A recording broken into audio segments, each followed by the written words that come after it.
Հանրապետության բազմաթիվ համայնքներում ձյուն է տեղում որոշ ճանապարհներ դժվար անցանելի են։ Հունվարի 10-ին ժամը 10:10 դրությամբ Ապարանի տարածաշրջանի ավտոճանապարհները Ջերմուկի Խաչմերուկից մինչև Սիսիանի Զանգեր կոչվող հատվածը Վարդենյաց քեթի Ջաջուրի լեռնանցքները փակ են կցորդով տրանսպորտային միջոցների համար, մյուսների համար բաց են։ Սպիտակի ոլորանները կցորդով տրանսպորտային միջոցների համար դժվար անցանելի են։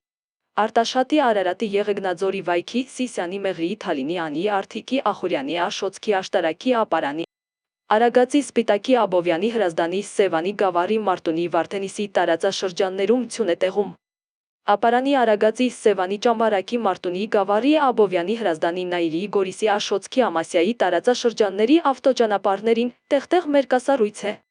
Միջպետական և հանրապետական նշանակության մյուս ավտոճանապարհները բաց են։ Ճանապարհաշինարարներն ավտոճանապարհներին իրականացնում են մաքրման և աղավազով մշակման աշխատանքներ։